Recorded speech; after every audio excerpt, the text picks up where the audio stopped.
ಭಗವದ್ಗೀತೆಯಲ್ಲಿ ಕೃಷ್ಣ ಅರ್ಜುನನಿಗೆ ಸನ್ಯಾಸ, ತ್ಯಾಗ ಇವುಗಳ ಬಗ್ಗೆ ತಿಳಿಸ್ಕೊಂಡು ಹೋಗ್ತಾ ಇದ್ದಾನೆ. ಅದರಲ್ಲಿ ಮುಖ್ಯವಾಗಿ ಒಬ್ಬ ವ್ಯಕ್ತಿ ಯಾವುದೇ ಒಂದು ಕೆಲಸವನ್ನು ಮಾಡಬೇಕಾದರೆ ನಾನೇ ಮಾಡಿದೆ, ಈ ಅಹಂಕಾರವನ್ನು ತ್ಯಾಗ ಮಾಡುವುದು ಇದು ಬಹಳ ಮುಖ್ಯವಾಗಿ ಬೇಕಾಗಿರುವಂಥದ್ದು ಅಂತ ಅದನ್ನು ತಿಳಿಸ್ಲಿಕ್ಕೋಸ್ಕರ ನಾನೇ ಮಾಡಿದ್ದು ಅಂತ ನಾವು ತಿಳ್ಕೊಳ್ತೇವಲ್ವ, ಅದು ಎಷ್ಟು ಸತ್ಯ. ಯಾಕೆ ಅಂತ ಹೇಳಿದರೆ, ಒಂದು ಕರ್ಮ ಕೆಲಸ ಆಗಬೇಕಾದ್ರೆ 5 ಕಾರಣಗಳಿರ್ತದೆ ಅಂತ ಹಿಂದೆ ತಿಳಿಸ್ಕೊಂಡು ಹೋದ. ಅಧಿಷ್ಠಾನಂ ತಥಾಕರ್ತ ಕರಣಂಚ ಪೃಥಕ್ ವಿಧಂ ವಿವಿಧಾಶ್ಚ ಪೃಥಕ್ ಚೇಷ್ಟಾ ದೈವಂ ಚೇವಾತ್ರ ಪಂಚಮಂ ಅಂತ ಹೇಳಿದಾಗೆ, ಮೊದಲನೇದಾಗಿ ಒಂದು ಕೆಲಸ ಮಾಡಲಿಕ್ಕೆ ಯಾವುದಾದ್ರೊಂದು ಅಧಿಷ್ಠಾನ ಜಾಗ ಬೇಕು. ಎರಡನೆಯದಾಗಿ ಮಾಡುವವನು ಅವನು ಬೇಕು. ಯಾರು ಮಾಡುವವನು? ನಿಜವಾಗಲೂ ನಾನೇ ಮಾಡುವವನು ಅಂತ ಹೇಳಿದರೆ ನಿಜವಾಗಿ ಪೂರ್ಣ ಸತ್ಯ ಅಲ್ಲ. ನನ್ನೊಳಗೆ ಕೂತ ದೇವರು ತಾನು ಮಾಡಿ ನನ್ನಿಂದ ಮಾಡಿಸ್ತಾನೆ, ಅಷ್ಟೇ ನಾನು ಮಾಡುವವನು, ನನ್ನ ಪಾಲಿಗೆ ಅಷ್ಟೇ ಮಾಡಲಿಕ್ಕಿರುವಂಥದ್ದು. ಮೂರನೆಯದ್ದು ನಾನಾ ವಿಧವಾದಂತಹ ಸಾಮಗ್ರಿಗಳು ಬೇಕು, ನಾನಾ ವಿಧವಾದಂತಹ ಚಟುವಟಿಕೆಗಳು ನಡಿಬೇಕು. ಇಷ್ಟೆಲ್ಲ ಇದ್ದು ಕಡೆಗೆ ದೈವ ಅಂದರೆ ದೇವರ ಇಚ್ಛೆ, ಅದೃಷ್ಟ ಇದಿಲ್ಲ ಅಂತ ಹೇಳಿದ್ರೆ ಕರ್ಮ ಆಗೋದಿಲ್ಲ. ಹೀಗೆ ಒಂದು ಕರ್ಮ ನಡೆಯುವಲ್ಲಿ ನನ್ನದು ಒಂದು 20% ಅಷ್ಟೇ ಅಲ್ಲಿ ಭಾಗವಹಿಸುವಿಕೆ. ಆ 20% ಕೂಡ ಸ್ವತಂತ್ರವಾಗಿ ಅಲ್ಲ, ದೇವರು ಮಾಡಿಸಿದ್ದನ್ನು ಮಾಡುವುದಷ್ಟೇ. ಅದಕ್ಕಾಗಿ ಹಮ್ಮನ್ನು ಬಿಡಬೇಕು, ನಾನೇ ಮಾಡಿದ್ದು, ನನ್ನಿಂದಲೇ ಆದದ್ದು, ಈ ರೀತಿ ನಾವು ತಿಳ್ಕೊಳ್ಳುವುದನ್ನು ಬಿಡಬೇಕು ಅಂತ ಕೃಷ್ಣ ಹೇಳ್ತಾ, ಒಂದೊಮ್ಮೆ ಇಂಥ ಒಂದು ಭಾವನೆಯನ್ನು ತ್ಯಾಗ ಮಾಡಿದರೆ ಒಳಗಿನಿಂದ ನಾನೇ ಮಾಡಿದ್ದು ಅಂತ ಇದನ್ನು ತ್ಯಾಗ ಮಾಡಿದರೆ ಎಂಥ ದೊಡ್ಡ ಫಲ ಬರ್ತದೆ ಅದನ್ನು ತಿಳಿಸ್ಕೊಂಡು ಹೋಗ್ತಾನೆ ಕೃಷ್ಣ. ಯಸ್ಯ ನಾಹಂಕೃತೋ ಭಾವೋ ಬುದ್ಧಿರಿ ಯಸ್ಯ ನ ಲಿಪ್ಯತೆ ಹತ್ವಾಪಿ ಸ ಇಮಾನ್ ಲೋಕಾನ್ ನಹಂತಿ ನ ನಿಬಧ್ಯತೆ. ಯಾವ ವ್ಯಕ್ತಿಗೆ ಭಾವ ನ ಅಹಂಕೃತಃ ಅಂತ ಹೇಳ್ತಾರೆ. ಅಂತ ಹೇಳಿದರೆ ಅವನ ಒಳಗಿನ ಭಾವನೆ ಅದು ಏನಾಗಿದೆ ಅಂತ ಹೇಳಿದರೆ ನ ಅಹಂಕೃತಃ, ನಾನೇ ಅನ್ನುವಂಥದ್ದಿಲ್ಲ. ಮತ್ತೇನು ಅಂತ ಹೇಳಿದರೆ ದೇವರು ಮಾಡಿಸಿದ್ದನ್ನಷ್ಟೇ ನಾನು ಮಾಡ್ತಾ ಇದ್ದೇನೆ, ನಾನೇ ಸ್ವತಂತ್ರವಾಗಿ ಏನನ್ನೂ ಮಾಡ್ತಾ ಇಲ್ಲ. ಮತ್ತು ದೇವರು ಒಳಗೆ ಕೂತು ಮಾಡ್ತಾನೆ, ಅವನು ಮಾಡಿಸ್ತಾನೆ, ಅಷ್ಟನ್ನೇ ನಾನು ಮಾಡ್ತಾ ಇರುವುದು. ಅದಕ್ಕೆ ನಾನೇ ಅಂತ ತಿಳ್ಕೊಳ್ಳೋದು ತಪ್ಪು. ಯಾವುದೇ ಒಂದು ಕೆಲಸ ಮಾಡಬೇಕಾದ್ರೆ ನಾನೇ ಮಾಡಿದ್ದು ಅನ್ನುವುದು ತಿಳ್ಕೊಳ್ಳೋದು ತಪ್ಪು. ಅನ್ನುವುದು ಯಾವ ವ್ಯಕ್ತಿಗೆ ಒಳಗಿನಿಂದ ಮನದಟ್ಟಾಗಿದೆ, ಸಂಪೂರ್ಣ ಮನದಟ್ಟಾಗಿದೆ, ಅದಕ್ಕಾಗಿ ಅವನ ಭಾವನೆ, ಅವನ ಮನಸ್ಸು ಅಹಂಕಾರದಿಂದ ಕೂಡಿಕೊಂಡದ್ದಾಗಿಲ್ಲ. ಮತ್ತು ಎರಡನೆಯದ್ದೇನೆಂದರೆ ಬುದ್ಧಿ ಯಸ್ಯ ನ ಲಿಪ್ಯತೆ, ಯಾರ ಬುದ್ಧಿ ಅಂಟುಕೊಂಡಿಲ್ಲ. ಯಾವುದಕ್ಕೆ ಅಂತ ಹೇಳಿದರೆ ಫಲಕ್ಕೆ. ಅಂತ ಹೇಳಿದರೆ ಇದನ್ನು ಮಾಡಿದರೆ ನನಗೇನು ಸಿಗತ್ತೆ, ಇದನ್ನು ಮಾಡಿದರೆ ಏನು ಸಿಗತ್ತೆ, ಹೀಗೆ ಅವನು ಯಾವುದೇ ಒಂದು ಕೆಲಸ ಮಾಡಲಿಕ್ಕೆ ಹೋಗಬೇಕಾದ್ರೂ ಮೊದಲು ನಿರ್ಧಾರ ಮಾಡೋದೇನೆಂದರೆ ಇದರಿಂದ ಎಷ್ಟು ಲಾಭ ಬರುತ್ತೆ ಅಂತ. ಅಂದರೆ ಹೀಗೆ ಆ ಫಲದ ಆಕಾಂಕ್ಷೆ, ಫಲದ ಬಯಕೆಯಿಂದಾಗಿ ಕರ್ಮವನ್ನು ಮಾಡುವಂಥದ್ದು, ಇದು ಕೂಡ ತಪ್ಪು.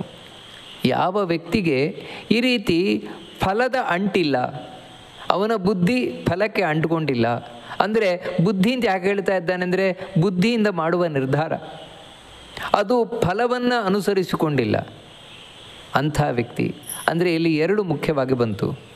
ಒಂದೇನು ಅಂತ ಹೇಳಿದರೆ ಅವನಿಗೆ ನಾನೇ ಮಾಡ್ತಾ ಇದ್ದೇನೆ ಎಂಬಂತಹ ಭಾವನೆ ಇಲ್ಲ. ಎರಡನೆಯದ್ದೇನು ಅಂತ ಹೇಳಿದರೆ ನನಗೆ ಆ ಫಲ ಬರಬೇಕು, ನನಗೆ ಈ ಫಲ ಸಿಗಬೇಕು, ಈ ರೀತಿ ಯಾವುದೇ ಫಲದ ಅಪೇಕ್ಷೆ ಇಲ್ಲ. ಅಂಥ ವ್ಯಕ್ತಿ ಒಂದೊಮ್ಮೆ ಮನಸ್ಸಿನಲ್ಲಿ ಇದೆರಡೂ ಇಲ್ಲ ಅಂತ ಹೇಳಿದ್ರೆ ಅವನ ಮನಸ್ಸು ಪರಿಶುದ್ಧವಾಗಿದೆ ಅಂತ ಅರ್ಥ. ತುಂಬ ಶುದ್ಧವಾದ ಮನಸ್ಸು ಅವನದ್ದು ಅಂತ ಅರ್ಥ. ಇಂಥ ಶುದ್ಧವಾದ ಮನಸ್ಸುಳ್ಳಂತಹ ವ್ಯಕ್ತಿ ಸಹ ಇಮಾನ್ ಲೋಕಾನ್ ಹತ್ವಾಪಿ, ಒಂದೊಮ್ಮೆ ಅವನು ಒಬ್ಬ ವ್ಯಕ್ತಿಯನ್ನಲ್ಲ, ಒಂದು ಊರನ್ನಲ್ಲ, ಒಂದು ದೇಶವನ್ನಲ್ಲ, ಎಲ್ಲ ಲೋಕಗಳನ್ನು ಕೂಡ, ಎಲ್ಲ ಲೋಕಗಳನ್ನು ಕೊಂದರೂ ಕೂಡ, ಅಂದರೆ ಆ ರೀತಿ ಇಟ್ಕೊಳ್ಳಿ ಒಂದೊಮ್ಮೆ, ಅಷ್ಟು ಕೋಟಿ ಕೋಟಿ ಕೋಟಿ ಜನರನ್ನು ಅವನು ಕೊಂದರೂ ಕೂಡ ನ ಹಂತಿ ನ ನಿಬದ್ಧತೆ, ಅವನು ಯಾರನ್ನು ಕೊಲ್ಲೂ ಇಲ್ಲ. ಮತ್ತೇನು ಅಂತ ಹೇಳಿದರೆ ಅದರಿಂದಾಗಿ ಅವನಿಗೆ ಯಾವ ಪಾಪ ಬರುವುದೂ ಇಲ್ಲ. ನೋಡಿ, ಇದೊಂದು ವಿಚಿತ್ರ. ಅಂದರೆ ನಮ್ಮ ಪಾಪಕ್ಕೆ ಮೂಲ ಕಾರಣ ಏನಂದರೆ ಎರಡು ಅಂತ ಹೇಳಿದಾಗ ಆಯಿತು. ಯಾವುದು ಅಂತ ಹೇಳಿದ್ರೆ, ಒಂದು ನಾನೇ ಮಾಡ್ತಾ ಇದ್ದೇನೆ ಎಂಬಂತಹ ಭಾವನೆ, ಇದಕ್ಕೆ ಸ್ವತಂತ್ರ ಕರ್ತೃತ್ವ ಭ್ರಮೆ ಅಂತ ಹೇಳ್ತಾರೆ. ಈ ಭ್ರಮೆ, ನಾನೇ ಮಾಡ್ತಾ ಇದ್ದೇನೆ ಅಂತ. ಎರಡನೇದ್ದೇನು ಅಂತ ಹೇಳಿದ್ರೆ, ನನಗೆ ಆ ಫಲ ಸಿಗಬೇಕು, ನನಗೆ ಈ ಫಲ ಸಿಗಬೇಕು, ನಾನು ಅದಕ್ಕಾಗಿ ಇದಕ್ಕಾಗಿ ಮಾಡ್ತಾ ಇದ್ದೇನೆ. ಈ ರೀತಿ ಯಾವುದೋ ಫಲದ ಅಂಟನ್ನು, ಅಪೇಕ್ಷೆಯನ್ನು, ಆಸೆಯನ್ನು ಇಟ್ಕೊಂಡು ಮಾಡುವಂಥದ್ದು. ಇದೆರಡು ಕಾರಣ. ಇದೆರಡು ಇಲ್ಲ ಅಂತ ಹೇಳಿದರೆ ಒಂದು ಚೂರು ಪಾಪ ಬರಲ್ಲ. ಅವನು ಏನು ಬೇಕಾದರೂ ಮಾಡಲಿ, ಕೊಲೆ ಸುಲಿಗೆ ಏನು ಬೇಕಾದರೂ ಮಾಡಲಿ, ಪಾಪ ಬರೋಲ್ಲ ಅಂತ. ಈ ಶ್ಲೋಕ ಕೆಲವೊಮ್ಮೆ ನಮ್ಮನ್ನು ತಪ್ಪು ಮಾರ್ಗಕ್ಕೆ ಕರ್ಕೊಂಡು ಹೋಗುವಂತಹ ಸಾಧ್ಯತೆ ಇದೆ. ಹಾಗಿದ್ರೆ ನಾನೊಂದು ಕೊಲೆ ಮಾಡಿದರೂ ಕೂಡ ನನ್ನ ಪಾಪ ಬರದಾಗಿರ್ಬೋದು. ಹೇಗೆ ಅಂತ ಹೇಳಿದ್ರೆ, ನಾನು ಮಾಡ್ತಾ ಇರೋದಲ್ಲ, ದೇವರು ಮಾಡ್ತಾ ಇರೋದು, ಈ ರೀತಿ ತಿಳ್ಕೊಳ್ಳೋದು. ಮತ್ತೇನು ಅಂತ ಹೇಳಿದ್ರೆ, ನನಗೆ ಕೊಲೆ ಮಾಡಿ ನನಗೇನಾಗಬೇಕಾಗಿಲ್ಲ, ನನಗೆ ಯಾವುದೇ ಫಲದ ಅಪೇಕ್ಷೆ ಇಲ್ಲ, ನನಗೆ ಯಾವುದೂ ಆಸೆ ಇಲ್ಲ, ಕೊಲೆ ಮಾಡ್ತಾ ಇದ್ದೇನಷ್ಟೇ ಸುಮ್ಮನೆ ಹೀಗೆ ನಾನು ಕೊಲೆ ಮಾಡ್ತಾ ಇದ್ದೇನಷ್ಟೇ. ಈ ರೀತಿ ತಿಳ್ಕೊಂಡೆ ಅಂತ ಆದರೆ ನನಗೆ ಯಾವುದೇ ಪಾಪ ಬರುವುದಿಲ್ವಲ್ಲ ಅಂತ ಈ ರೀತಿ ಸಾಮಾನ್ಯವಾಗಿ ನಮಗೆ ಕಾಣಲಿಕ್ಕೆ ಸಾಧ್ಯತೆ ಉಂಟು. ಇದಕ್ಕೆ ಮಧ್ವಾಚಾರ್ಯರು ಬಹಳ ಸುಂದರವಾಗಿ ತಿಳಿಸ್ಕೊಂಡು ಹೋಗ್ತಾರೆ. ಹೌದು, ವಾಸ್ತವಿಕವಾಗಿ ಈ ಭಾವನೆ ಬರುವುದೇನಿದೆ ಇದು ಎಲ್ಲರಿಗೂ ಬರೋಲ್ಲ ಅಂತ ಹೇಳ್ತಾರೆ. ಈ ಭಾವನೆ ಎಲ್ಲರಿಗೂ ಬರೋಲ್ಲ. ಯಾಕೆ ಅಂತ ಹೇಳಿದರೆ, ಈ ಕೊಲ್ಲುವುದಿದೆಯಲ್ವ, ಕೊಲ್ಲುವುದು ಎಲ್ಲರ ಕೆಲಸ ಅಲ್ಲ. ಮತ್ತು ಒಬ್ಬ ವ್ಯಕ್ತಿ ಇನ್ನೊಬ್ಬ ವ್ಯಕ್ತಿಯನ್ನು ಕೊಲ್ತಾನೆ ಅಂತ ಹೇಳಿದರೆ ಅದರ ಹಿಂದೆ ಆ ವ್ಯಕ್ತಿಗೆ ಸಂಬಂಧಪಟ್ಟಾಗ ಇವನಿಗೇನೋ ದ್ವೇಷ ಇದ್ದೇ ಇದೆ, ಅಥವಾ ಆ ವ್ಯಕ್ತಿಯಿಂದ ಇವನಿಗೇನೋ ಆಸೆ ಇದೆ. ಅವನನ್ನು ಕೊಂದರೆ ಅವನ ಆಸ್ತಿಯನ್ನು ನಾನು ಒಳಗೆ ಹಾಕ್ಕೊಳ್ಬೋದು, ಅವನನ್ನು ಕೊಂಡ್ರೆ ಅವನ ದುಡ್ಡು ನನಗೆ ಸಿಗತ್ತೆ, ಅಥವಾ ಅವನನ್ನು ಕೊಂಡ್ರೆ ನನಗೆ ಇನ್ಯಾರೋ ದುಡ್ಡು ಕೊಡ್ತಾರೆ. ಇದು ಏನೋ ಒಂದು ಆಸೆ ಇದ್ದೇ ಇದೆ ಒಳಗೆ. ಆಸೆ ಇಲ್ಲದೆ ಇನ್ನೊಬ್ಬರನ್ನು ಕೊಲೆ ಮಾಡಲಿಕ್ಕೆ ಹೋಗಲ್ಲ ಯಾವ ವ್ಯಕ್ತಿಯೂ ಕೂಡ. ಅಥವಾ ನನಗೆ ಏನೋ ದ್ವೇಷ ಇದೆ ಅವನ ಮೇಲೆ, ನನಗೆ ಆ ರೀತಿ ಮಾಡಿದಾನಲ್ವಾ, ಅದಕ್ಕೆ ಇವನನ್ನು ಕೊಂದು ನಾನು ತೃಪ್ತಿ ಪಡ್ತೇನೆ. ನೋಡಿ, ಈ ರೀತಿ ಒಳಗೆ ಏನೊಂದು ಆಸೆ ಇದ್ದೇ ಇದೆ. ಮತ್ತು ಇನ್ನೊಂದು ಏನು ಅಂತ ಹೇಳಿದ್ರೆ, ನಾನೇ ಕೊಲ್ಲುವವನು, ಈ ಭಾವನೆ ಇದ್ದೇ ಇರ್ತದೆ ಅವನಿಗೆ. ಯಾಕೆ ಅಂತ ಹೇಳಿದ್ರೆ, ಒಬ್ಬ ವ್ಯಕ್ತಿ ಕೊಲೆ ಮಾಡ್ಲಿಕ್ಕೆ ಹೋಗ್ತಾನಲ್ವ, ಕೊಲೆ ಮಾಡ್ಲಿಕ್ಕೆ ಹೋಗಬೇಕಾದ್ರೆ ಅವನ ಮನಸ್ಸಿನಲ್ಲಿ ಇರುವ ಭಾವನೆ ಏನು ಅಂತ ಹೇಳಿದ್ರೆ, ಅಂದರೆ ಅವನ ಮನಸ್ಸಿನಲ್ಲಿ ಎಷ್ಟು ದೃಢವಾದ ನಿರ್ಧಾರ ಬೇಕಾಗ್ತದೆ ಅಂತ ಹೇಳಿದರೆ, ನನಗೆ ತಾಕತ್ತಿರುವುದರಿಂದಲೇ ನಾನು ಅವನನ್ನು ಕೊಲ್ತೇನೆ ಅಂತ ತಿಳ್ಕೊಳ್ತಾನೆ ಹೊರತು, ತನಗೆ ತಾಕತ್ತು ಇಲ್ಲ ಅಂತ ಹೇಳಿದ್ರೆ ಕೊಲ್ಲಿಕ್ಕೆ ಹೋಗಲ್ಲ ಅವನು. ಹಿಂದೆ ಮುಂದೆ ಆಲೋಚನೆ ಮಾಡ್ತಾನೆ, ನಾನು ಕೊಲ್ಲಿಕ್ಕೆ ಹೋಗಿ ಮತ್ತೆ 4 ಪೆಟ್ಟು ತಿನ್ಕೊಂಬರುವಂತಹ ಪ್ರಸಂಗ ಬೇಡಪ್ಪ, ಅಥವಾ ನಾಳೆ ನಾನು ಕೊಲ್ಲಿಕ್ಕೆ ಹೋಗಿ ಯಾರ ಹತ್ರ ಆದರೂ ಸಿಕ್ಕಾಕ್ಕೊಂಡು ಮತ್ತೆ ಕಷ್ಟ ಅನುಭವಿಸೋದು ಬೇಡ. ಈ ರೀತಿ ಅವನೊಳಗೆ ಒಂಚೂರು ವೀಕ್ನೆಸ್ ಇದ್ದೇ ಇರ್ತದೆ, ತಳಮಳ ಇದ್ದೇ ಇರ್ತದೆ. ಆದರೆ ಯಾವ ವ್ಯಕ್ತಿಗೆ ನಾನೇ ಕೊಲ್ಲುವವನು, ನನಗೆ ಆ ಕೊಲ್ಲುವ ತಾಕತ್ತಿದೆ, ಅಂದರೆ ನಾನು ಎಲ್ಲ ಮಾಡಿಬಿಟ್ಟೇನು, ಈ ರೀತಿಯ ಭಾವನೆ ಇದೆಯೋ, ಅಂದರೆ ನಾನೇ ಸ್ವತಂತ್ರ, ದೇವ್ರಿಗಿವ್ರು ಯಾರು ಇಲ್ಲವೇ ಇಲ್ಲ, ಈ ರೀತಿ ಯಾರು ತಿಳ್ಕೊಂಡಿರ್ತಾನೋ ಅಂಥವನು ಕೊಲೆ ಸುಲಿಗೆ ಮಾಡಲಿಕ್ಕೆ ಹೋಗೋದು. ಅದಕ್ಕೋಸ್ಕರ ಈ ಶ್ಲೋಕ ಇವರು ಯಾರಿಗೂ ಅನ್ವಯವಾಗುವುದಿಲ್ಲ. ಇವರಿಗೆ ಪಾಪ ಬಂದೇ ಬರ್ತದೆ, ಸ್ಪಷ್ಟವಾಗಿ ಹೇಳ್ತಾರೆ. ಇವರು ಇನ್ನೇನು, ಇಂದ್ರ ಸಮೇತ. ನೋಡಿ, ದೇವತೆಗಳಲ್ಲಿ ಒಬ್ಬ ಇಂದ್ರ, ದೇವೇಂದ್ರ, ಅವನಿಗೂ ಕೂಡ ಪಾಪ ಬಂದ್ಬಿಡ್ತು. ನೋಡಿ, ಅವನು ಕೊಂದದ್ದು ವೃತ್ರಾಸುರ ಅಂತ. ವೃತ್ರಾಸುರನನ್ನು ಕೊಂದ. ವಾಸ್ತವಿಕವಾಗಿ ವೃತ್ರಾಸುರನನ್ನು ಕೊಂದದ್ದು ಲೋಕಕ್ಕೆ ಅವನು ಕಂಟಕನಾಗಿದ್ದಾನೆ ಅಂತ. ಲೋಕಕ್ಕೆ ಕೆಟ್ಟದನ್ನು ಮಾಡ್ತಾ ಇದ್ದಾನೆ, ಜನರಿಗೆ ಕೆಟ್ಟದ್ದು ಮಾಡ್ತಾ ಇದ್ದಾನೆ ಅನ್ನುವ ಕಾರಣದಿಂದಾಗಿ ಇಂದ್ರ ವೃತ್ರಾಸುರನನ್ನು ಕೊಂದ. ಆದರೆ ಆ ವೃತ್ರಾಸುರನನ್ನು ಲೋಕದ ಹಿತಕ್ಕಾಗಿ ಕೊಂದರೂ ಕೂಡ ಅವನಿಗೆ ಪಾಪ ಬಂತು. ಕಾರಣ ಏನು ಅಂತ ಹೇಳಿದರೆ, ಇದು ಸ್ಪಷ್ಟವಾಗಿ ತಿಳಿಸ್ತಾರೆ. ಅವನಿಗೆ ಕೊಲ್ಲಬೇಕಾದರೆ ಸ್ವಲ್ಪ ಎಲ್ಲೋ ಬಂದುಬಿಡ್ತಂತೆ ಇಂದ್ರನಿಗೆ, ಸ್ವಲ್ಪ ನಾನೇ ಕೊಲ್ತಾ ಇರೋದು, ನಾನೇ ಸ್ವಲ್ಪ ಬಂದು, ನಮ್ಮ ಹಾಗಲ್ಲ, ಸ್ವಲ್ಪ ಬಂದರೂ ಕೂಡ ಪಾಪ ಬಂದುಬಿಡ್ತದೆ. ನೋಡಿ, ಅವನಿಗೆ ಪಾಪ ಬಂತು. ಅಲ್ಲ, ಹಾಗಿದ್ರೆ ಈ ಶ್ಲೋಕ ಯಾರಿಗೆ ಹೇಳಿದಾಗಾಯಿತು? ಯಾಕಂದರೆ ಯಾರಿಗೆ ಆದರೂ ಸ್ವಲ್ಪ ನಾನೇ ಅಂತ ಬಂದೇ ಬರ್ತದಲ್ವಾ ಅಂತ ಹೇಳಿದರೆ, ಹೌದು, ಕೆಲವರಿದ್ದಾರೆ. ಇವಾಗ ಶಿವ ಇದ್ದಾನೆ. ಶಿವ ಸಂಹಾರಕ ಶಕ್ತಿ. ಪ್ರಳಯ ಕಾಲದಲ್ಲಿ ಎಲ್ಲವನ್ನು ಸಂಹರಿಸುವವನು ಶಿವ ಅಂತ ಪ್ರಸಿದ್ಧ. ಆ ಶಿವನಿಗೆ ಅವಾಗ ಎಲ್ಲರನ್ನ ಕೊಂದರೂ ಕೂಡ ಸ್ವಲ್ಪವೂ ಪಾಪ ಬರೋಲ್ಲ ಅವನಿಗೆ. ಯಾಕೆ ಪಾಪ ಬರೋಲ್ಲ ಅಂತೇಳಿದರೆ, ಅವನಿಗೆ ಈ ಭಾವನೆ ಇರ್ತದೆ. ಶಿವ ಪ್ರಳಯ ಕಾಲದಲ್ಲಿ ಎಲ್ಲರನ್ನ ಸಂಹರಿಸಬೇಕಾದ್ರೆ ಏನು ತಿಳ್ಕೊಳ್ತಾನೆ ಅಂದರೆ, ನಾಹಂಕರ್ತ ಹರಿಕರ್ತ ತತ್ಪೂಜಾ ಕರ್ಮಚಾಖಿಲಂ. ಇವರೆಲ್ಲರನ್ನ ಸಂಹಾರ ಮಾಡುವವನು, ಅದು ಕೊಲ್ಲುವವನು ನಾನಲ್ಲ. ಮತ್ತು ನನ್ನೊಳಗೆ ಆ ವಿಷ್ಣು ನಿಂತು ನನ್ನಿಂದ ಇವರೆಲ್ಲರನ್ನು ಕೊಲ್ಲಿಸ್ತಾನೆ. ಮತ್ತು ನಾನು ಕೇವಲ ಒಂದು ಇನ್ಸ್ಟ್ರೂಮೆಂಟ್ ಅಷ್ಟೇ, ನಾನೊಂದು ಯಂತ್ರ, ನನ್ನೊಳಗೆ ನಿಂತು ಕೊಲ್ಲುವವನು ಅವನೇ ದೇವರೇ.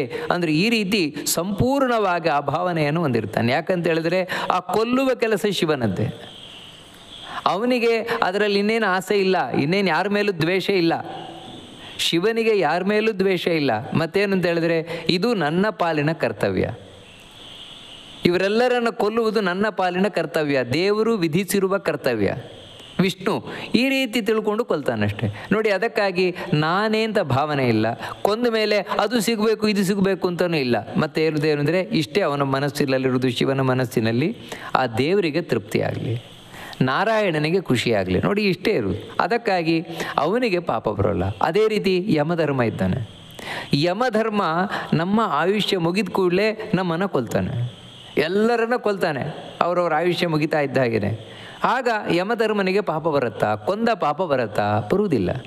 ಕಾರಣ ಏನು ಅಂತ ಹೇಳಿದರೆ ಆಗ ಯಮಧರ್ಮ ಏನು ತಿಳ್ಕೊಂಡು ಕೊಲ್ತಾನೆ ಅಂತ ಹೇಳಿದರೆ ಇವನನ್ನು ಕೊಲ್ಲುವವನು ನಾನಲ್ಲ, ನನ್ನೊಳಗೆ ನಿಂತ ಭಗವಂತ ಇವನಿಂದ ಮಾಡಿಸ್ತಾ ಇದ್ದಾನೆ. ಮತ್ತೇನು ಅಂತ ಹೇಳಿದರೆ ಅವನ ಡ್ಯೂಟಿ ಮಾಡುವುದು ಮಾತ್ರ ನನ್ನ ಕರ್ತವ್ಯ. ನನ್ನ ಪಾಲಿಗೆ ಎಲ್ಲರನ್ನ ಕೊಲ್ಲುವ ಕರ್ತವ್ಯವನ್ನು ವಿಷ್ಣು ವಿಧಿಸಿದ್ದಾನೆ. ಆ ವಿಧಿಸಿರುವ ಕರ್ತವ್ಯವನ್ನು ನಾನು ಮಾಡ್ತಾ ಇದ್ದೇನಷ್ಟೇ, ಅದು ಅವನು ಮಾಡಿಸಿದ್ದನ್ನು ಮಾಡ್ತಾ ಇದ್ದೇನಷ್ಟೇ. ಇದರಿಂದಾಗಿ ಆ ದೇವರಿಗೆ ಖುಷಿಯಾದರೆ ಸಾಕು ನೋಡಿ, ಅದಕ್ಕಿಂತ ಏನೇನೂ ಹೆಚ್ಚಿನ ಫಲ ಇಲ್ಲ. ಅದಕ್ಕಾಗಿ ಯಮಧರ್ಮನಿಗೆ ಎಲ್ಲರನ್ನ ಆಯುಷ್ಯ ಮುಗಿದ ಮೇಲೆ ಕೊಂದರೂ ಕೂಡ ಪಾಪ ಬರೋಲ್ಲ. ಶಿವನಿಗೆ ಪ್ರಳಯ ಕಾಲದಲ್ಲಿ ಎಲ್ಲರನ್ನ ಕೊಂದರೂ ಕೂಡ ಪಾಪ ಬರೋಲ್ಲ. ಯಾಕಂದರೆ ಈ ಭಾವನೆಯನ್ನು ಬಿಟ್ಟಿರುವುದರಿಂದಾಗಿ. ಈ ಭಾವನೆಯನ್ನು ಸ್ಪಷ್ಟವಾಗಿ ಬಿಡಬೇಕು. ನಾನೇ ಮಾಡ್ತಾ ಇರೋದು, ನಾನೇ ಸ್ವತಂತ್ರವಾಗಿ ಎಲ್ಲ ಮಾಡ್ತಾ ಇರುವುದು, ನನ್ನಿಂದಲೇ ಸ್ವತಂತ್ರವಾಗಿ ಎಲ್ಲ ಆಗ್ತಾ ಇರುವಂಥದ್ದು. ಅಷ್ಟಲ್ಲದೆ ನನಗೆ ಆ ಫಲ ಸಿಗತ್ತೆ, ಈ ಫಲ ಸಿಗತ್ತೆ, ಇವೆಲ್ಲ ಭಾವನೆಗಳನ್ನು ಸ್ಪಷ್ಟವಾಗಿ ಬಿಡಬೇಕಾದದ್ದು ಅಂತ ಕೃಷ್ಣ ಈ ಶ್ಲೋಕದಲ್ಲಿ ತುಂಬ ಚಂದವಾಗಿ ತಿಳಿಸ್ತಾನೆ.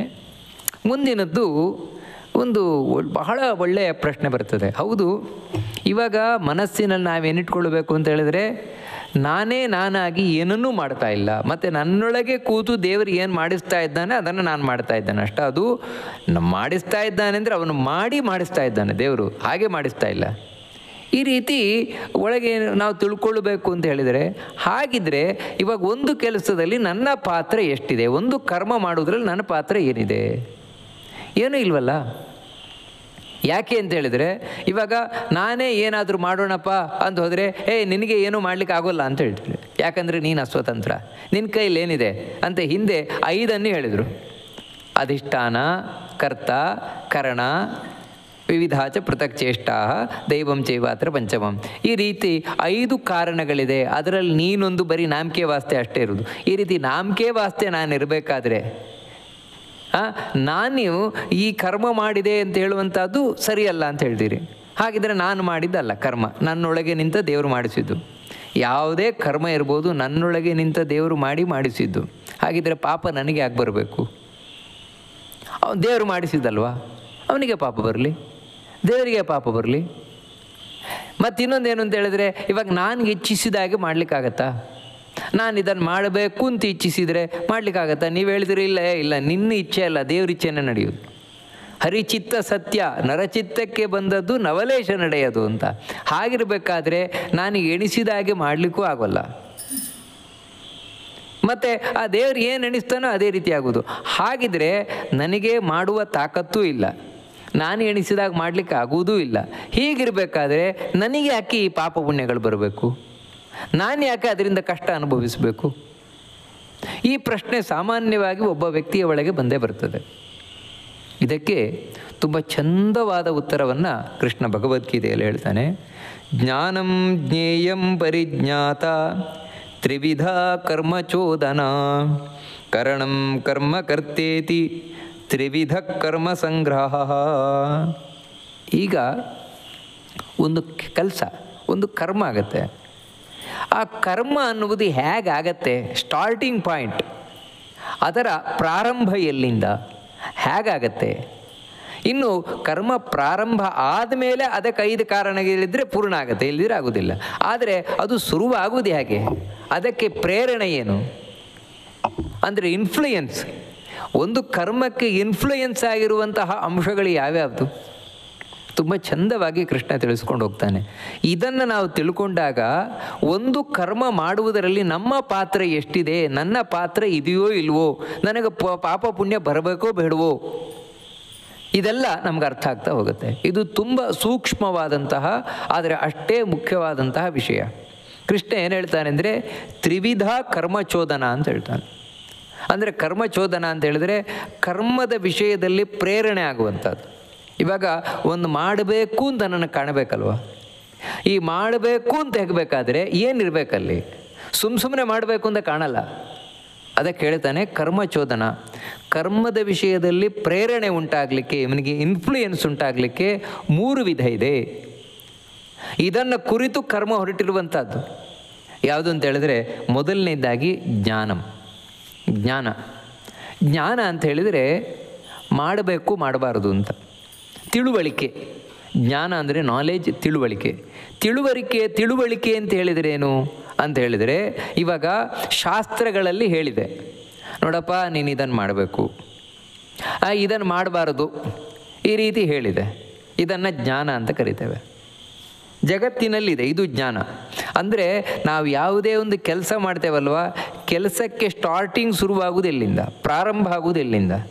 ಏನು ಅಂತ ಹೇಳಿದರೆ ಇದನ್ನು ನೀನು ಮಾಡು, ಇದನ್ನು ನೀನು ಮಾಡಬೇಡ, ಇಂತಹ ಯಾವುದೋ ಒಂದು ವಾಕ್ಯ, ಯಾವುದೋ ಒಂದು ಜ್ಞಾನ, ಇವನು ಓದಿ ಅಥವಾ ಏನೋ ಈ ರೀತಿ ಒಟ್ಟಿಗೆ ಈ ಜ್ಞಾನ ಇದೆ. ಜಗತ್ತಿನಲ್ಲಿ ಇಂಥ ಜ್ಞಾನ ಇದೆ. ಈ ಜ್ಞಾನ ಏನಾಗುತ್ತೆ ಅಂದರೆ ಜ್ಞೇಯಂ. ಈ ಜ್ಞಾನದಿಂದ ನಮಗೆ ಏನು ಗೊತ್ತಾಗತ್ತೆ? ಈ ತಿಳುವಳಿಕೆಯಿಂದ ನಮಗೆ ಏನು ಗೊತ್ತಾಗತ್ತೆ? ತಿಳಿಯಲ್ಪಡುವಂಥದ್ದೇನು?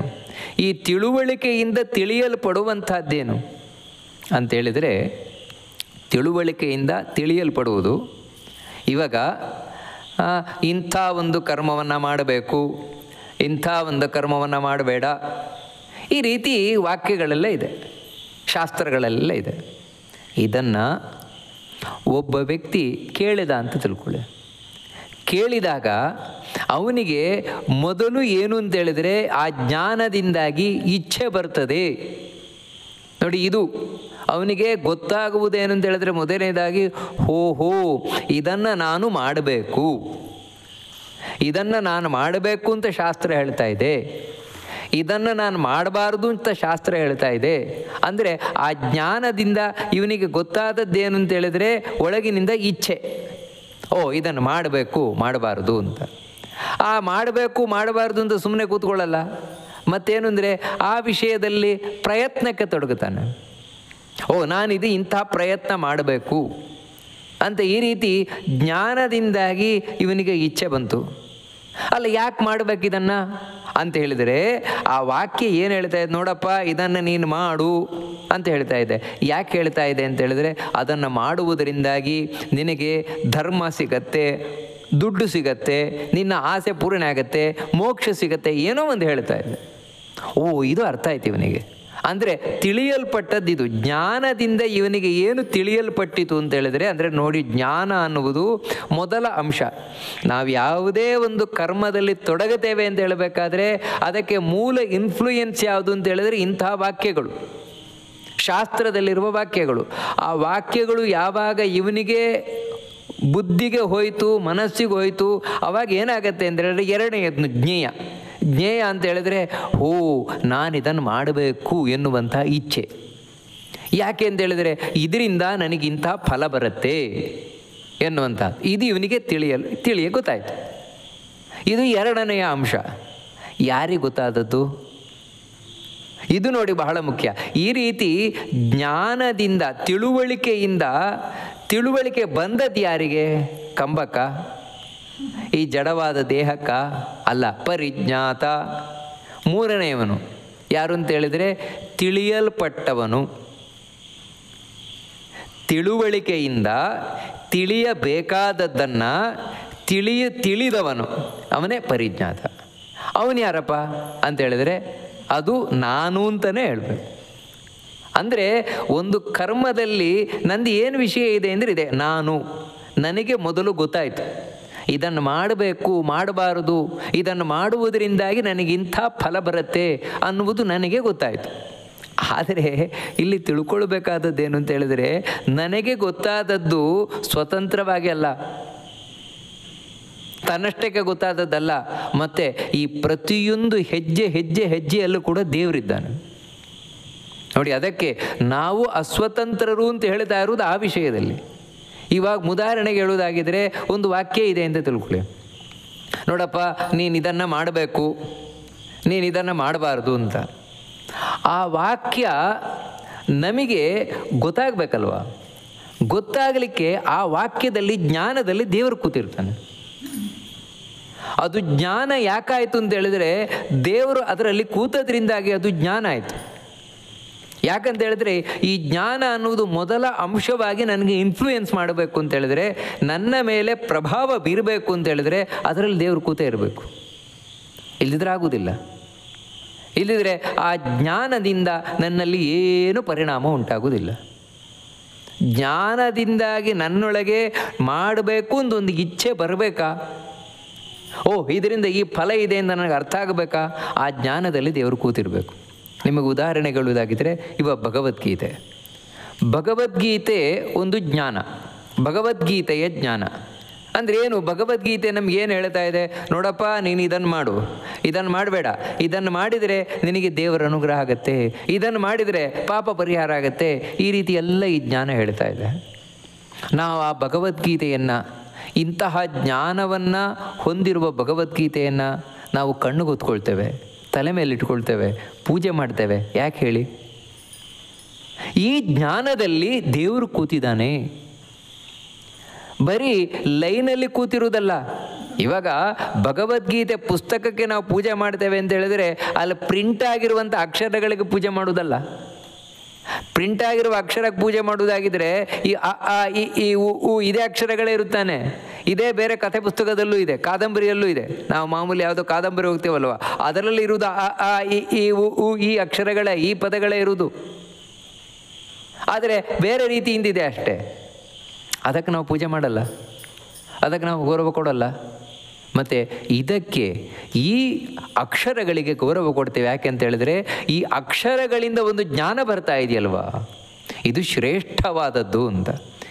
ಇಲ್ಲಿ ಇವಾಗ ಧರ್ಮಕ್ಷೇತ್ರೇ ಕುರುಕ್ಷೇತ್ರೇ ಸಮವೇತಾಯುತ್ಸವ ಅಂತ ಏನು, ಈ ಅಕ್ಷರಗಳ ವಾಕ್ಯದಿಂದಾಗಿ ನಮಗೆ ಜ್ಞಾನ ಬರ್ತಾ ಇದೆ, ಒಂದು ನಾಲೆಜ್ ಬರ್ತಾ ಇದೆ. ಇದು ಶ್ರೇಷ್ಠವಾದ ಜ್ಞಾನ. ಅದಕ್ಕೆ ನಾವಿದಕ್ಕೆ ಬೆಲೆ ಕೊಡೋದು, ಭಗವದ್ಗೀತೆಯ ಜ್ಞಾನಕ್ಕೆ. ಯಾಕೆ ಇದು ಶ್ರೇಷ್ಠ ಯಾಕಾಯಿತು ಅಂತೇಳಿದರೆ, ಈ ಜ್ಞಾನದಲ್ಲಿ ದೇವರು ಕೂತಿದ್ದಾನೆ. ಅದೇ ನಾವು ಯಾವುದೋ ಕಥೆ ಪುಸ್ತಕ ಓದ್ತೇವಲ್ವ, ಆ ಕಥೆ ಪುಸ್ತಕದ ಓದಿದಾಗ ಒಂದು ಜ್ಞಾನ ಬರ್ತದೆ ನಮಗೆ, ಅದರಲ್ಲಿ ದೇವರು ಕೂತಿಲ್ಲ ನೋಡಿ. ಅದಕ್ಕೆ ಅದನ್ನು ಶ್ರೇಷ್ಠ ಅಂತ ಆ ಕಥೆ ಪುಸ್ತಕ ಇಟ್ಟು ಪೂಜೆ ಮಾಡೋಲ್ಲ, ಇದನ್ನು ಪೂಜೆ ಮಾಡ್ತೇವೆ. ಯಾಕಂದರೆ ಇಲ್ಲಿ ದೇವರು ಕೂತಿದ್ದಾನೆ. ದೇವರು ಕೂತಿರುವುದರಿಂದ ಏನಾಗತ್ತೆ ಅಂತ ಹೇಳಿದರೆ, ಈ ಭಗವದ್ಗೀತೆಯ ಜ್ಞಾನ ನಮ್ಮೊಳಗೆ ಹೋದಾಗ ಒಂದು ಪರಿಣಾಮ ಆಗುತ್ತೆ ನಮ್ಮೊಳಗೆ. ಅದಕ್ಕೆ ಎಷ್ಟೋ ಜನ ಹೇಳೋದುಂಟು, ನಾನು ಭಗವದ್ಗೀತೆ ಕೇಳುವುದಕ್ಕಿಂತ ಮುಂಚೆ ಮನುಷ್ಯನಾಗಿರಲಿಲ್ಲ, ಪ್ರಾಣಿಯಾಗಿದ್ದೆ. ಯಾವಾಗ ಈ ಭಗವದ್ಗೀತೆಯನ್ನು ಕೇಳಿದೆ, ನನ್ನ ಜೀವನದಲ್ಲಿ ಸಂಪೂರ್ಣ ಬದಲಾವಣೆ ಉಂಟಾಯಿತು. ಬದಲಾವಣೆ ಆಗಲಿಕ್ಕೆ ಕಾರಣ ಏನಂದರೆ, ಆ ಜ್ಞಾನದಲ್ಲಿ ದೇವರು ಕೂತಿರುವುದು ಕಾರಣ ನೋಡಿ. ಅಲ್ಲಿ ದೇವರು ಕೂತಿದ್ದಾನೆ. ಎರಡನೆಯದ್ದೇನು ಅಂತ ಹೇಳಿದ್ರೆ ಜ್ಞೇಯ. ಹೌದು, ಆ ಜ್ಞಾನ ನನ್ನೊಳಗೆ ಹೋಯಿತು. ಒಂದಾ ಕಿವಿಯ ಮೂಲಕವ, ಬೇರೆ ಯಾವುದ್ರದ ಮೂಲಕವೂ ಹೋಯಿತು ನನ್ನ ಮನಸ್ಸಿನ ಮೇಲೆ. ಮನಸ್ಸಿಗೆ ಹೋದಾಗ ಮನಸ್ಸಿನಲ್ಲಿ ಏನಾಯಿತು ಅಂತ ಹೇಳಿದರೆ, ನಾನಿದನ್ನು ಮಾಡಬೇಕು ಅಂತ ಇಚ್ಛೆ ಬಂತಲ್ವಾ. ಈ ಇಚ್ಛೆಯು ಹಾಗೆ ಬಂದದ್ದಲ್ಲ, ಮತ್ತೇನೆಂದರೆ ಇದು ದೇವರಿಂದಾಗಿ ಬಂದದ್ದು, ದೇವರ ಅನುಗ್ರಹದಿಂದಾಗಿ ಇಚ್ಛೆ ಬಂದದ್ದು, ದೇವರ ಅನುಗ್ರಹದಿಂದಾಗಿ ನನಗೆ ಅರ್ಥ ಆದದ್ದು. ಇಲ್ಲದ್ರೆ ಅರ್ಥವೇ ಆಗೋಲ್ಲ, ಜ್ಞಾನವೇ ಬರೋಲ್ಲ. ಅಂದರೆ ನನ್ನೊಳಗೆ ಅರ್ಥ ಆಗೋದೇ ಇಲ್ಲ. ಇವಾಗ ಎಷ್ಟೋ ಜನ ಕೇಳ್ತಾರೆ ಭಗವದ್ಗೀತೆ, ಕೇಳಿದರು ಏನೋ ನಮ್ಗೆ ಅರ್ಥವೇ ಆಗೋಲ್ಲ ಹೇಳ್ತಾರಲ್ವ. ವಾಸ್ತವಿಕ ಅವರು ಕೇಳಿದ್ರು ಅರ್ಥ ಆಗಲ್ಲ ಅವರಿಗೆ. ಯಾಕೆ ಅರ್ಥ ಆಗಲ್ಲ ಅಂತೇಳಿದರೆ, ಒಳಗೆ ಅರ್ಥ ಮಾಡಿಸ್ಲಿಕ್ಕೆ ದೇವರು ಕೂಡಬೇಕು. ಅಂದರೆ ನೋಡಿ, ಆ ಜ್ಞಾನದಲ್ಲಿ ದೇವರು ಕೂತಿರಬೇಕು. ಆ ಜ್ಞಾನ ನಮ್ಮೊಳಗೆ ಹೋದಾಗ ನಮಗೆ ಅರ್ಥ ಮಾಡಿಸ್ಲಿಕ್ಕೆ ಮತ್ತೆ ದೇವರು ಕೂತಿರಬೇಕು. ಅದು ಹೇಗೆ ಅರ್ಥ ಮಾಡಿಸ್ಬೇಕು, ಸರಿಯಾಗಿ ಅರ್ಥ ಮಾಡಿಸ್ಬೇಕು. ಒಂದಕ್ಕೆ ಇನ್ನೊಂದೇನೋ ಅರ್ಥ ಮಾಡಿಸಿದರೆ ಅದು ಕೂಡ ಪ್ರಯೋಜನ ಇಲ್ಲ. ಯಾಕಂದರೆ ನೋಡಿ, ಇವಾಗ ಒಬ್ಬನಿಗೆ ಭಗವದ್ಗೀತೆ ಒಳಗೆ ಹೋಯ್ತು, ಕೆಳಗೆ ಒಳಗೆ ಹೋಯ್ತು, ಅರ್ಥ ಆಯಿತು. ಏನು ಅಂದರೆ ಅವನಿಗೆ ಬೇರೆಯೇ ಅರ್ಥ ಆದದ್ದು. ಓ ನೋಡಿ, ಭಗವದ್ಗೀತೆ ಹಿಂಸಾ ಪ್ರಚೋದಕವಾಗಿದೆ, ಹಾಗೆ ಈ ರೀತಿ ಹೇಳಿದ್ರೆ ಪ್ರಯೋಜನ ಇಲ್ಲ. ಅಂದರೆ ಅವನ ಉದ್ಧಾರಕ್ಕೆ ಬೇಕಾದಾಗೆ ಅರ್ಥ ಆಗದೇ ಇದ್ದರೂ ಪ್ರಯೋಜನ ಇಲ್ಲ. ಹೀಗೆ ಒಳಗೆ ಅರ್ಥ ಮಾಡಿಸುವವನು, ಹೋ ನಾನು ಇದನ್ನು ಮಾಡುವುದರಿಂದಾಗಿ, ನಾನು ಇದನ್ನು ಕೇಳಿದರೆ ನನಗೆ ಈ ರೀತಿ ಮಾಡಬೇಕು, ಮಾಡುವುದರಿಂದಾಗಿ ನನಗೆ ಈ ರೀತಿ ಪ್ರಯೋಜನ ಉಂಟು, ಇವೆಲ್ಲ ಒಳಗಿನಿಂದ ಯಾರು ಅಂದರೆ ದೇವರೇ ಉಂಟು ಮಾಡುವವನು. ಆದರೆ ಇಲ್ಲಿ ನಾವು ತಿಳ್ಕೊಳ್ಬೇಕಾದ ಅಂಶ ಏನು ಅಂತ ಹೇಳಿದರೆ, ಹಾಗಿದ್ರೆ ನಮಗೆ ಅರ್ಥವೂ ಆಗೋಲ್ಲ, ಅರ್ಥ ಮಾಡಿಸುವವನು ಅವನೇ, ದೇವರೇ. ಹಾಗಿದ್ರೆ ನಂದು ಅಂತ ಏನಿದೆ ರೀ ಇಲ್ಲಿ?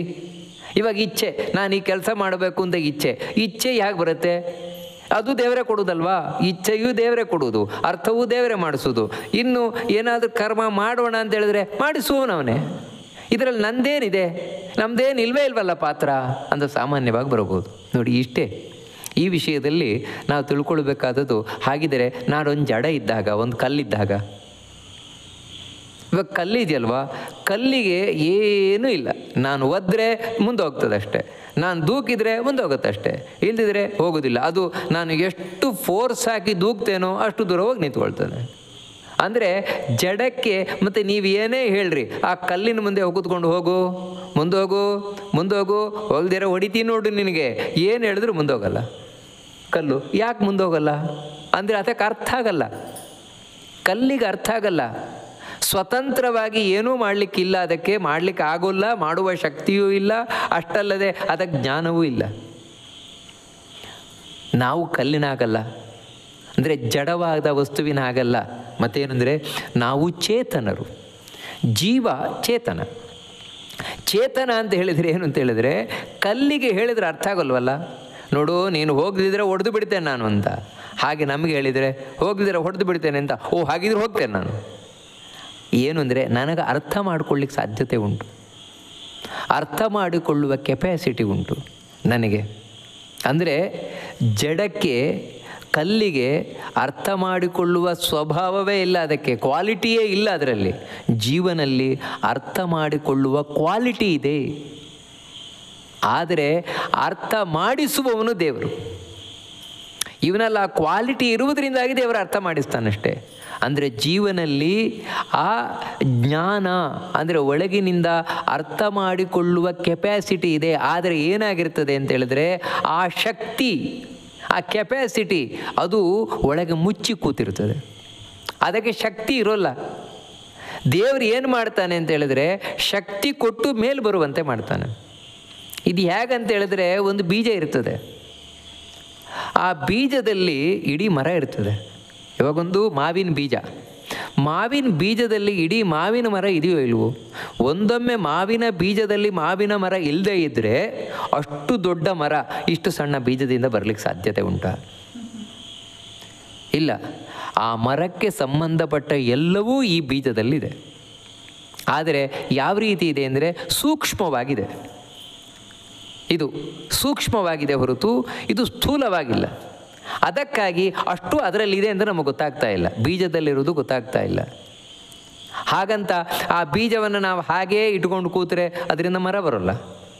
ಮತ್ತೇನು ಮಾಡಬೇಕು ಅಂತ ಹೇಳಿದ್ರೆ, ಆ ಬೀಜವನ್ನು ನಾವು ನೆಲದಲ್ಲಿ ಹೂಳಬೇಕು.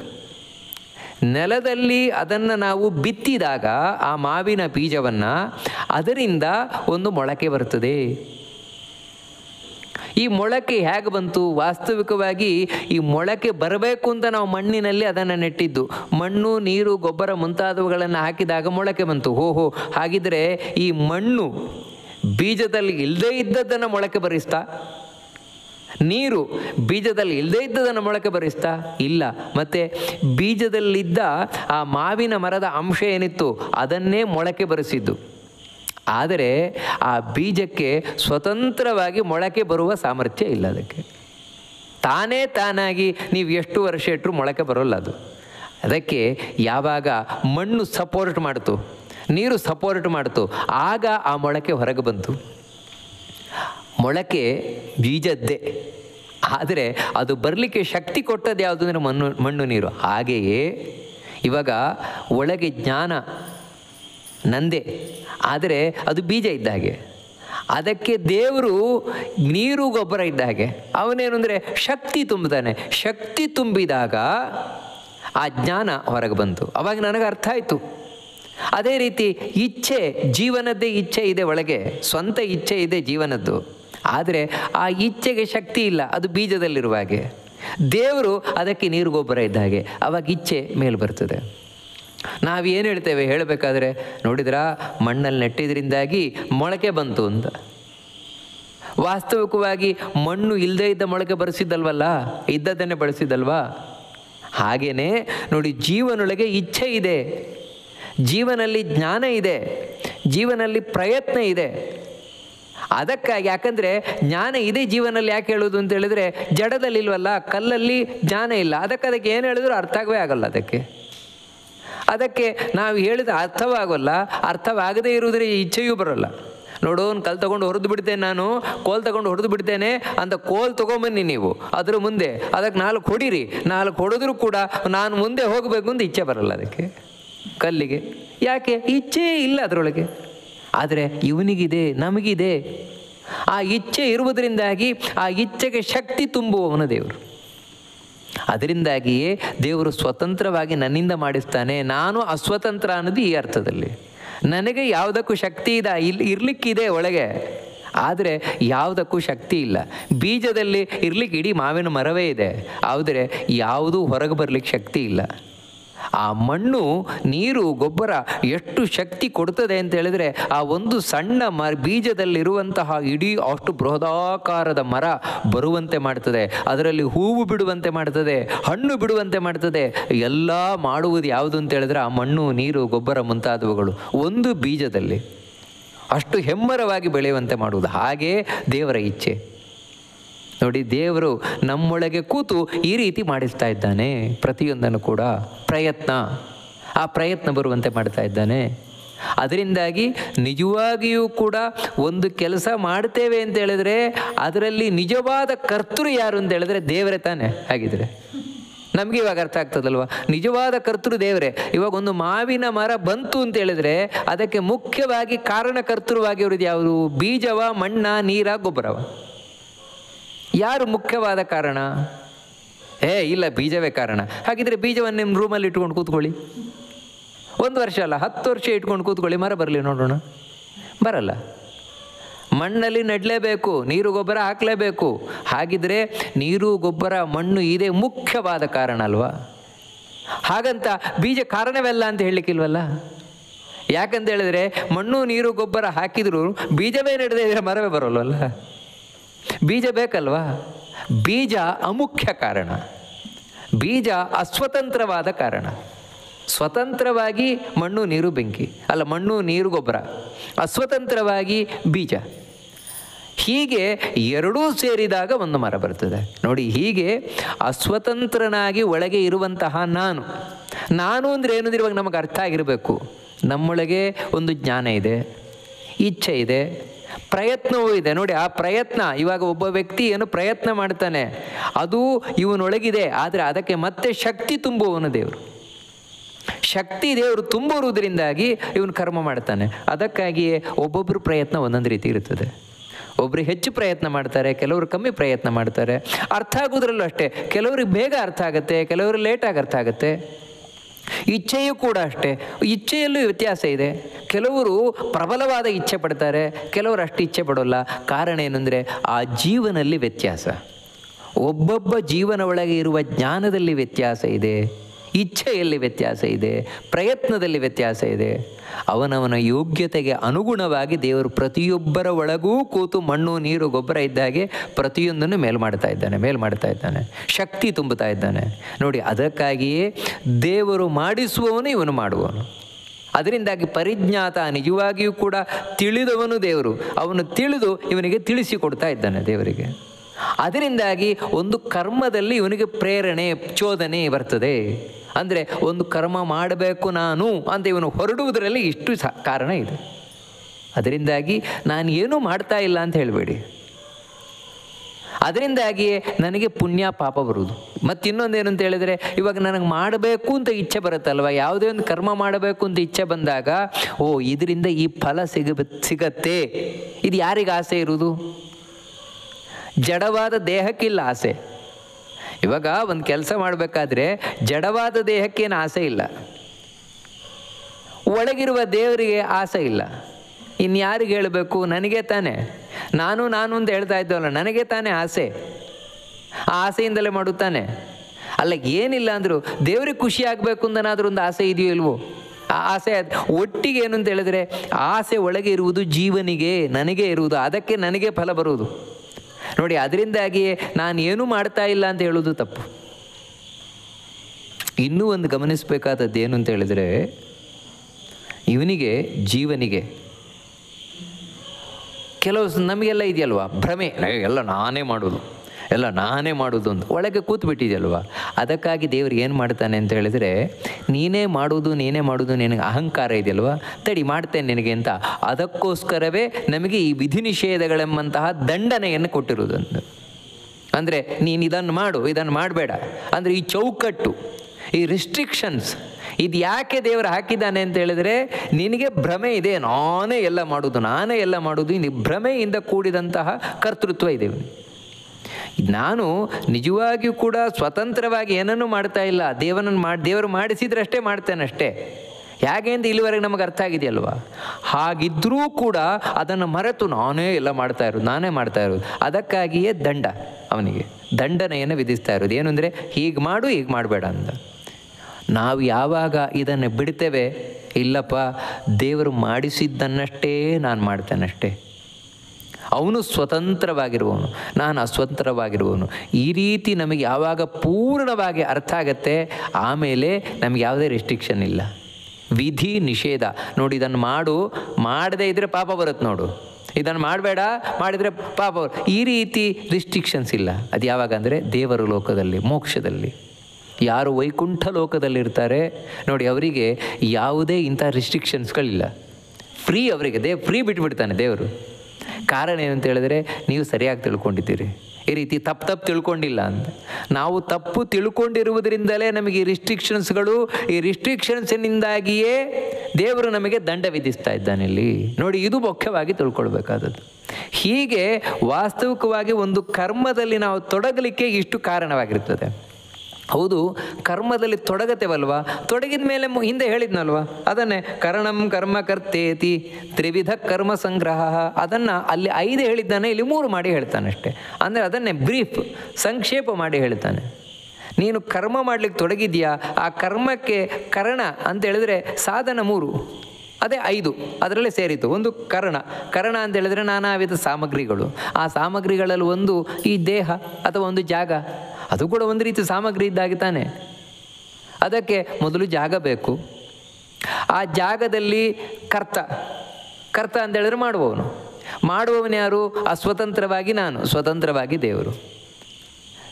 ಇನ್ನು ಮುಖ್ಯವಾಗಿ ಏನು ಅಂತ ಹೇಳಿದ್ರೆ ದೈವ, ಹಿಂದೆ ದೈವ ಅಂತ ಹೇಳಿದ, ದೇವರ ಇಚ್ಛೆ ಅದೃಷ್ಟ ಅದು ಕರ್ತೃನಲ್ಲಿ ಸೇರಿತು ಅಂತ ಹೇಳಿದರೆ ಮಾಡುವವನಲ್ಲೇ ಸೇರಿತು. ಯಾಕಂತ ಹೇಳಿದ್ರೆ ಒಳಗೆ ಕೂತ ದೇವರು ಇಚ್ಛೆ ಮಾಡಿದರೆ ಮಾಡಿಸಬೇಕು ಅಂತ ಎಣಿಸಿದರೆ ಮಾಡಲಿಕ್ಕಾಗತ್ತಾನೆ, ಹೇಳ್ತಿದ್ರಿಲ್ಲ.